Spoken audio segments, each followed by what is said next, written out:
In this demonstration, we're going to look at how to define a ledger in general ledger, and we'll start off by building our chart of accounts, by building the accounting structure, and then we'll enter some values into the value sets that we've created, and then we'll view the current calendar, and we'll also view the currencies, and then we'll go on and define the ledger. So log into Oracle eBusiness Suite and you select your general ledger responsibility. From the navigator, you then select the navigation to creating your accounting key flex field structure, which is setup, financials, flex fields, key segments. And then we'll search for the general ledger accounting flex field, and we're going to create a structure called YO accounting flex. So I'm just going to add a new line in the code, and I'm going to type in YO underscore accounting underscore flex, and that's going to be called YO accounting flex, and I'm just going to call it Ieee accounting flex field.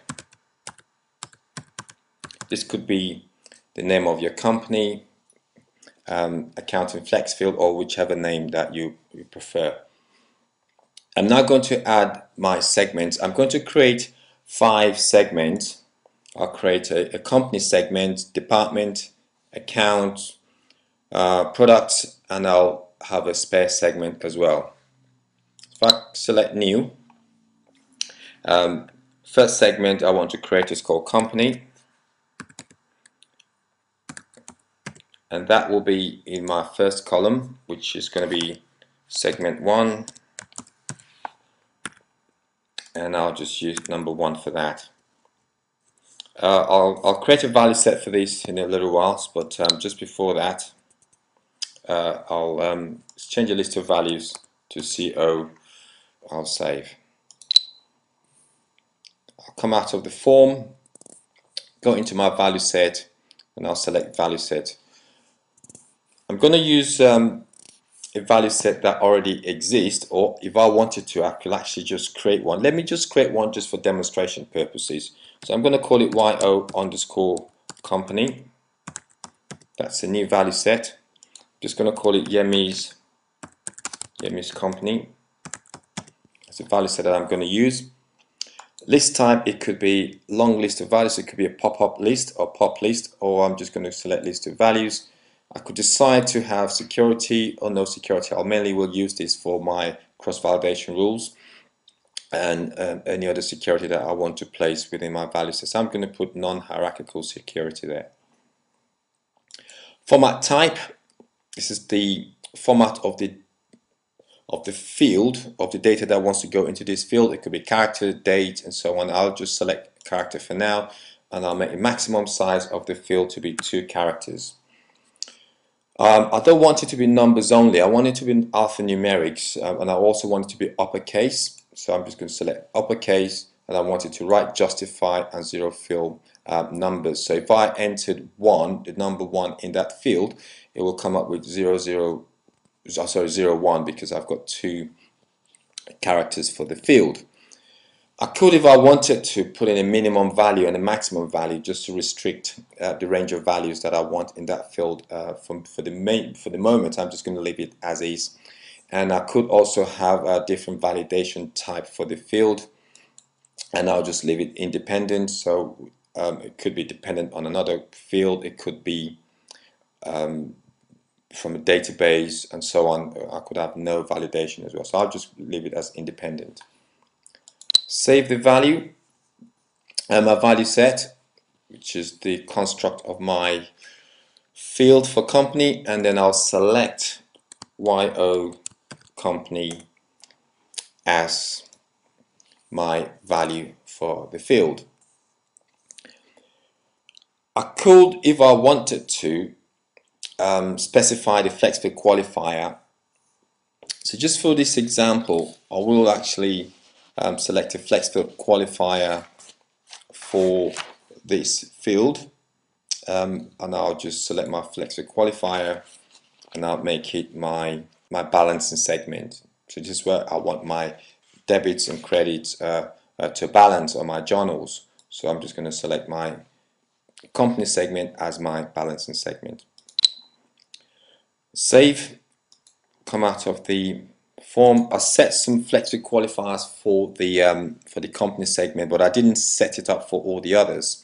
I'm going to set one up for my account segment and for my department. I'll make department my cost center, so I'll select cost center segment for that, and I'll make my account the natural accounts segment.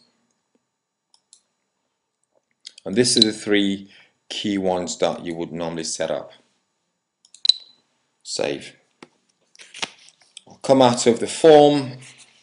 I want to allow dynamic inserts, so anytime I create additional accounts combination, it will automatically add that combination into my accounts. So I'm going to save it, allow dynamic inserts. I'm going to freeze my flex field definition. So if I want to make changes to my structure, I need to go back and unfreeze it before doing that as well. So this actually creates my structure for me. All the things that I can have is the segment separator. I've got period here, which is dots in between each of the segments. And once I'm happy with my structure, I can click on compile, and then this will then compile my flex field definition. And that's giving me that it's been compiled successfully. And that's how I will create my accounting structure. Next, I need to enter some values into some of the structure that I've just created. So if I go into my setup, financials, flex fields, key values, I'm going to search for the YO values that I actually created for my segments. So the first thing I'm going to do is I'm going to select the application, which is General Ledger application, and the title is my accounting flex field, and then the structure is my YO accounting flex structure.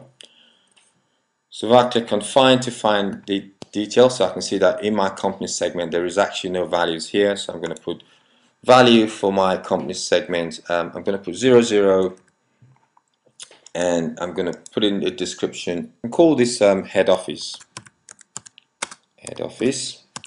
So that's just the value. So if I type in 00, that's going to be referring to my head office.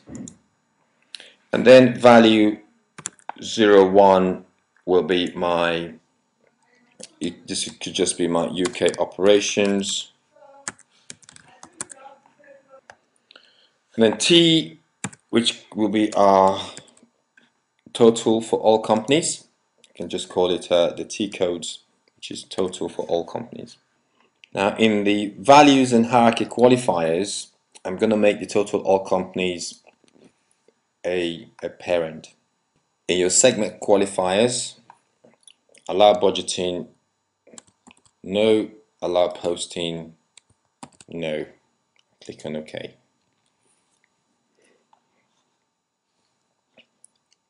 Save. And then for the second segment, which I've got department, I can then enter some of the values for my department, which is my cost center.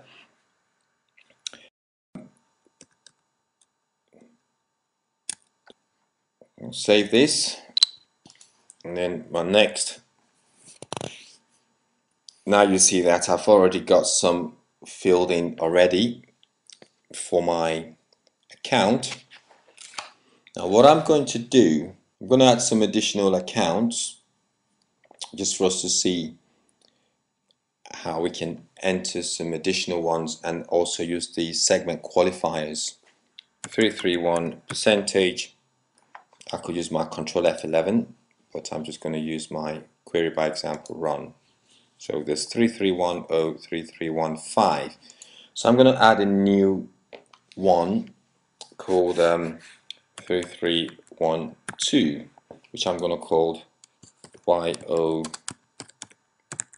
retained earnings. And in my value soup, and I'm going to make these allow budgeting yes, allow posting yes. Account type is going to be my owner's equity, so that's my ownership and stock account. So if which is my shareholders equity account.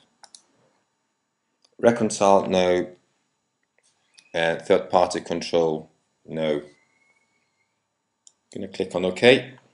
I've got cash as asset 1110, and you can see that the qualifiers showing it as an asset. And I could have some revenue accounts. Let me just search for some revenue accounts. Find revenue accounts would be my 4,000 numbers. So if I search from 4,000 to 4,200, let's see what we've got. Click on find, and you can see that I've got revenue accounts. That gives you all the revenue accounts, and that's the revenue account. We've also got allocations for liability and also for expense accounts as well. So that's my account segments set up. I'm going to go into my product accounts that I've set up on the system. And my spare, this is just the default accounts that I've got set up for my spare. So that's all my segment values, and that's going to compile all the hierarchies. Next, I'm going to have a look at the accounting calendar, which is found in my setup, financials, calendars, and then I've got types. And I'm going to look for all the different query enter, period type. I'm going to search for month, view query by example, run, and you can see that I've got 13 period calendar month, 12 period calendar month. I'm going to use my 13 period calendar month for my ledger. So that's my calendars that I'll be using. Then I'm going to look at my currencies that are enabled. So if I go into setup, currencies, define, view query by example, enter, view query by example, run. Could have done F11, control F11, and these are all the currencies that are defined on the system, and it tells you which ones are enabled and if you have effective dates for the different currencies. Next, we'll define our ledger, and in defining our ledger we need to know the chart of account structure, which is our accounting flexible structure that we have. We also need to know the currency and also the calendar and also the accounting convention. We're going to be using accruals, which is now called the 4 C's. It used to be called the 3 C's, but it's now called the 4 C's, which is the convention, accounting convention being added to the C's.